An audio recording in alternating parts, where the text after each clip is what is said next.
Anku abdi diulahkeun ke mata la ilaha ta eta samusyawarah bukan gaya tadi.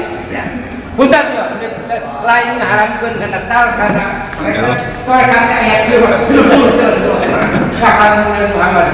Dan angkara baca ulah sampai dirubah sak itu lain anti tarekat ya Pak ya kan atus teh tos masih ada saran anti tarekat tos itu dah tos ya tos itu aja. Assalamualaikum warahmatullahi wabarakatuh. Alhamdulillahilladzi arsala rasulahu bil huda wa dinil haqq liyudhhirahu 'ala ad-din kullih wa kafa billahi shahida.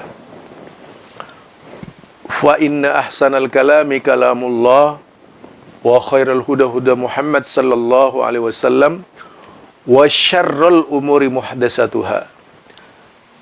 Kembali bersama saya Zulkarnain El Maduri. Kali ini pembicaraan fokus masalah thariqah. Kita tahu di Indonesia ini marak sekali thariqah. Ada puluhan thariqah yang digunakan sebagai media mendekatkan diri kepada Allah Subhanahu wa taala. Bermacam-macam thariqah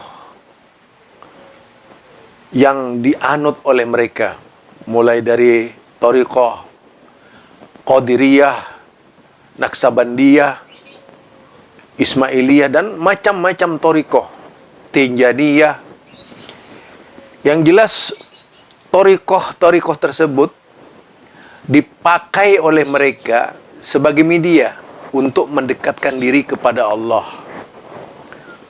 Mereka menggunakan jalan thariqah itu supaya lebih akrab dengan Allah Subhanahu wa taala. Dalam impian mereka seperti itu kaum thariqah.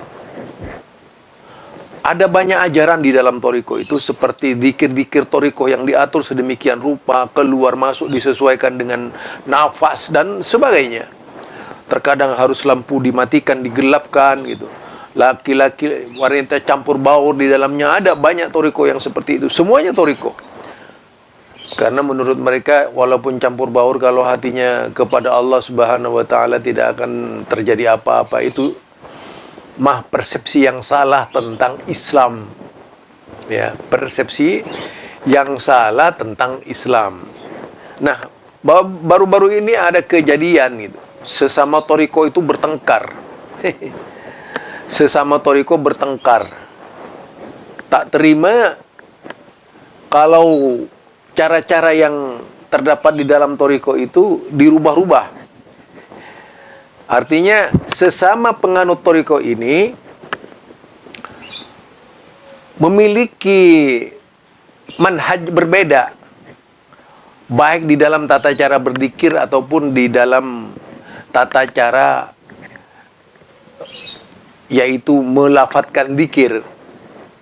Kemudian juga tentang gayanya berzikir seperti apa. Rupanya ini dipermasalahkan oleh mereka gitu. Jadi rupanya hal ini dipermasalahkan oleh mereka hanya karena perbedaan persepsi aliran persepsi tadi yang menyebabkan terjadi penyempalan-penyempalan di dalam dunia thariqah. Sekarang kalau kita berbicara Nabi itu kan contoh. Ya, Nabi itu contoh. Para sahabat itu contoh.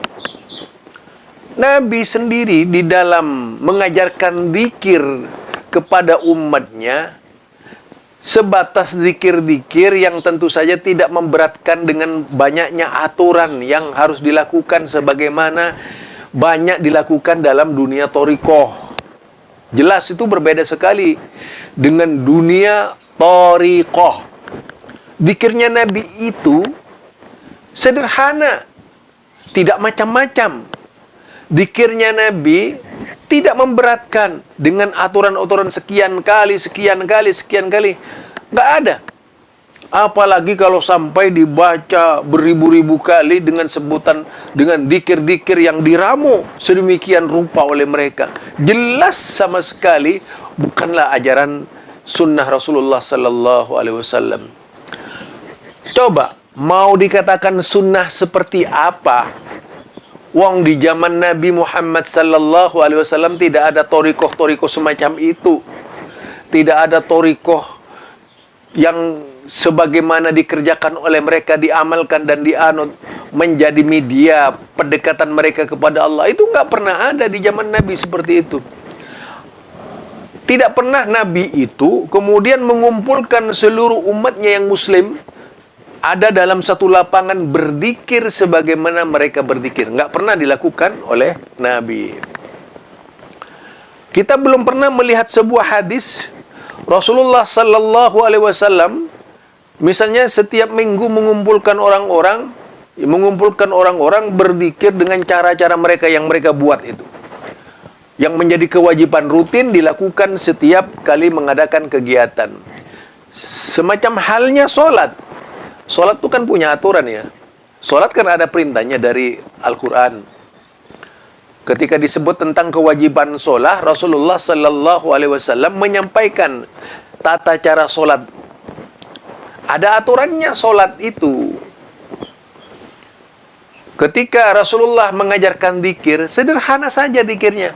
Tidak muluk-muluk seperti sekarang ini. Sholat dan zikir yang diamalkan oleh Rasulullah tidak untuk memberatkan umatnya. Tapi kalau Anda ikut toriko, harus ribuan kali berzikir, goyang-goyang kepala, kadang-kadang goyang semacam orang joget saja, itu jelas bukan ajaran agama Islam. Tidak pernahlah Islam mengajarkan seperti itu. Bikin susah umatnya, nggak pernah itu. Sebagaimana yang terjadi di dalam dunia toriko, yang dipimpin oleh seorang mursyid misalnya. Ada juga itu, dia bikin semacam kemah dan sebagainya. Coba Anda lihat ini pertengkaran yang terjadi dalam dunia toriko. Ini jelas sekali mengindikasikan bahwa orang ini memang benar-benar bertengkar gitu. Ya. Coba kalau bertengkar seperti itu, apa yang diharapkan? Tidak ada aturan zikir yang terbaik yang bisa diamalkan oleh umat Islam kecuali zikir yang diajarkan oleh Rasulullah sallallahu alaihi wasallam. Sederhana saja dari Rasulullah. Terlalu banyak zikir ya. Kalau kita lihat, buka kitab Al-Azkar saja, Imam Nawawi misalnya, atau kita langsung dari sumber-sumber kitab yang diambil oleh Imam Nawawi dari Kutubut Tis'a itu, yaitu kitab 9 Imam Hadis. Di situ kita akan melihat yaitu zikir-zikir yang datang dari Rasulullah sallallahu alaihi wasallam. Terkadang itu tidak pernah disentuh oleh toriko.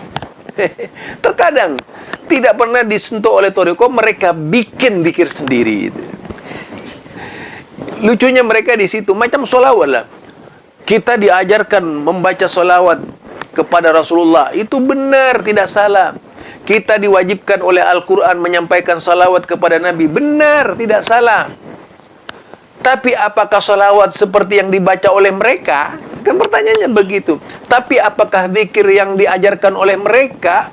Tidak. Zikir yang diajarkan oleh Rasulullah, zikir yang diajarkan oleh Allah kepada kita, sholawat yang diajarkan kepada kita, doa yang diajarkan kepada kita oleh Rasulullah sallallahu alaihi wasallam. Itu baru namanya benar. Ya.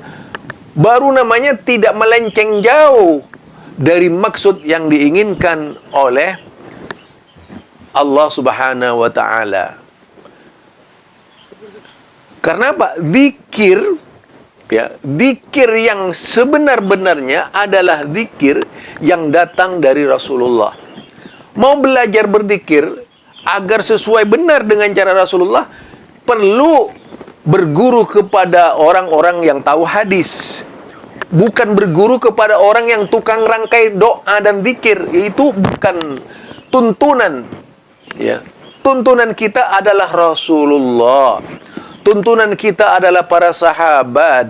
Karena para sahabat ini dibimbing oleh Rasulullah, tidak mungkin mengada-ngada. Dan itu pun di dalam memahami hadis-hadis Rasulullah tidak cukup dengan menerima hadis, tapi belajar juga dari ilmu hadis. Demikian juga menerima asar dari kalangan sahabat, tak cukup dengan sekedar asar, tapi melihat apakah yang disampaikan kepada kita itu benar, sahih kedudukannya atau tidak. Kalau perlu dibuka, yaitu tentang sejarah Nabi di awal perjalanan Islam sampai akhir hayatnya beliau. Apakah pernah ada zikir seperti itu dilakukan oleh Rasulullah? Kalau tidak, ngapain kita kerjakan zikir yang tak ada diamalkan oleh Rasulullah sallallahu alaihi wasallam? Tak usah muluk-muluk lah, sederhana saja kita berzikir, yaitu zikir yang diajarkan oleh Rasulullah sallallahu alaihi wasallam. Seperti solat contohnya. Dalam solat ini, kalau kita lihat sesudah solat, fi duburi kulli solatin, setiap kali Rasulullah sallallahu alaihi wasallam itu zikir sesudah solat. Itu sederhana, tidak seperti kebanyakan orang-orang yang berzikir. Baca astaghfirullah, astaghfirullah, astaghfirullah. Kemudian Allahumma antas salam wa minkas salam tabarakta ya dzal jalali wal ikram. Kemudian dirubah panjang oleh kebanyakan mereka. Allahumma antas salam wa minkas salam wa ilaika salam fa inna rabbana bisalam wa adkhilnal jannata dar salam tabarakta rabbana wa ta'alaika ya dzal jalali wal ikram. Ini tambahan-tambahan. Ya, tambahan-tambahan seperti ini enggak perlulah dibaca. Baca yang murni. Emas itu, ya, emas 24 karat itulah emas yang sesungguhnya. Kalau emas sudah 23 karat, emas sudah 22 karat, emas sudah 21 karat, apalagi 16 karat, 14 karat, itu tidak lagi ada kemurniannya. Demikian juga ajaran Islam yang murni, yang semurni-murninya adalah ajaran Islam yang datang dari Rasulullah sallallahu alaihi wasallam. Ini penyampaian saya, mudah-mudahan bisa dipahami, dimengerti, sehingga bisa menjadi pijakan kita, memotivasi kita untuk belajar sunnah dari Rasulullah sallallahu alaihi wasallam. Subhanakallahumma wa bihamdika asyhadu an la ilaha illa anta astaghfiruka wa atubu ilaik. Assalamualaikum warahmatullahi wabarakatuh.